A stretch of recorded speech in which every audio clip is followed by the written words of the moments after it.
Yo, NBA fans! Round 2 ngayon ng Lakers at ng Thunder. Susubukan bumawi nitong OKC dahil tinalo sila ng Lakers last game. Revenge game to para sa Thunder, kaya wag na nating patagalin pa. Tara na, let's go!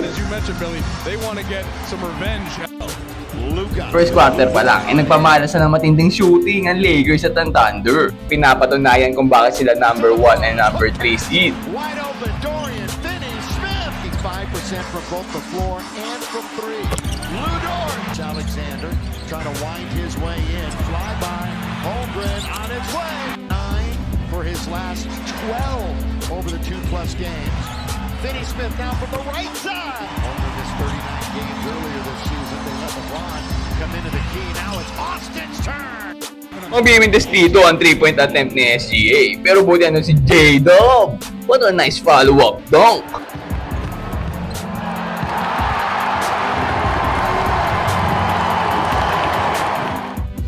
Pero mukhang gusto talagang bawian ni SGA ang Lakers. First quarter pa lang 15 points na. At magpapatuloy nga ang 3-point shootout ng mga teams na to. Finney-Smith has been a big part of the offense. 3-point basket. He's 3 for 3, 9 points. Dort again. Advantage of the gift. Drive, kick, good ball movement. Goodies in the game. Does he Dalton connect the 3-point shooter in his own right?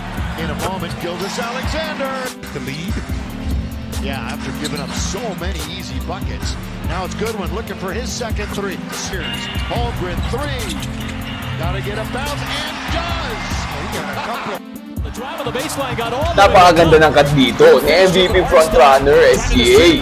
Follow through with the dunk. Ito nga't smiling si Idol. Nakabawi naman agad si Luka with an unbelievable end one. Nahiga pa sa court. At napakagandang move ang ginawa ni AR bago matapos ang first quarter. Tie ball game, ang taas ng scoring ng mga teams na to. Second quarter, nagpatuloy ang 3-point shooting ng Lakers. Samantalang umarangkada naman si Jalen Williams para sa OKC.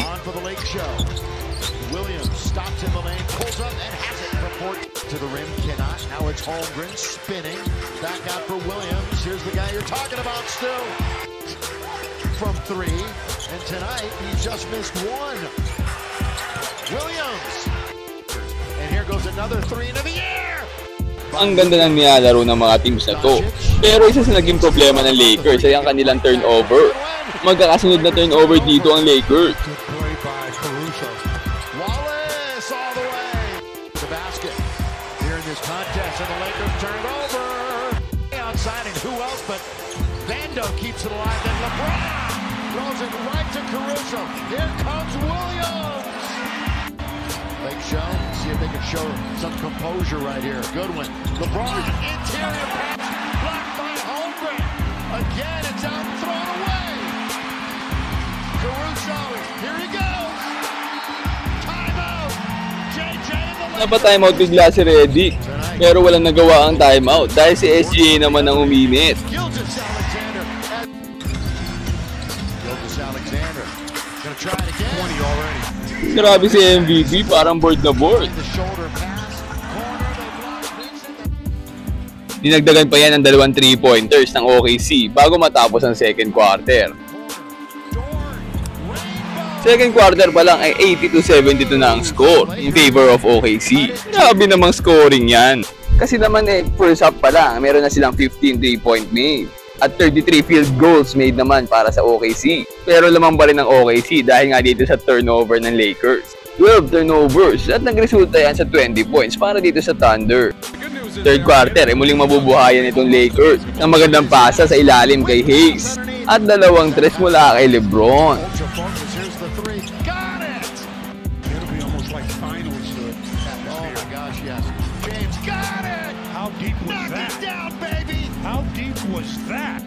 Magdadagdag pa ng isa si Luka.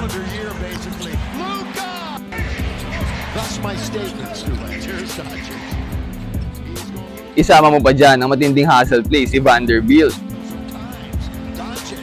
Tip by Vanderbilt. Knock Van headband off on that play. 2 dunks naman para kay Jackson Hayes to end the third quarter. Vincent wanted to attack. Here comes Jax. Sportsnet or the app. Vincent 3. Tapped up. Thrown down. How about... Fourth quarter, ito na si LeBron at si Luka para muling kunin ang kalamangan. 44-4. Can they keep it rolling? LeBron backing in. Turn, scores. And it's long rebound.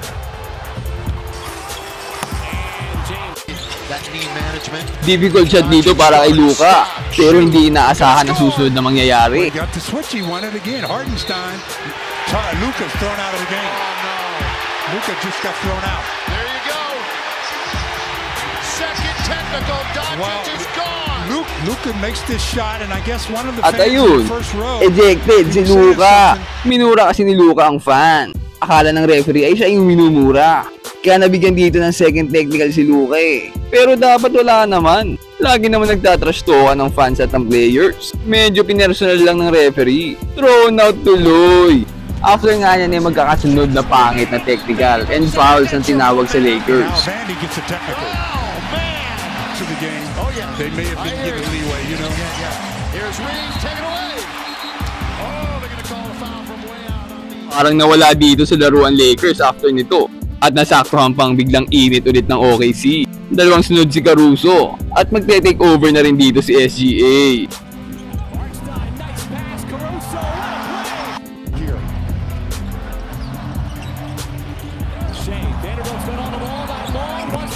Tuwan-tuwa ang mga babaeng fans ni SGA. Hindi lang pala sa basketball malakas, pati sa chicks din. At dito i-secure na nila ang panalo sa isang magandang steal kay Austin Reeves. Nakabawi ang OKC. Natapos ang laro sa score na 136-120 in favor of OKC. At frustrated itong si LeBron. Umalis agad after ng game, hindi na nakipagkamay.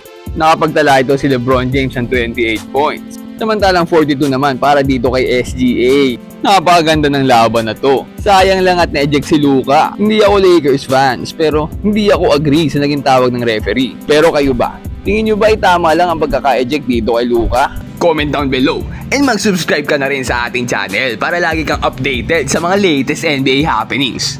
Ayun lang for today. Peace out and God bless.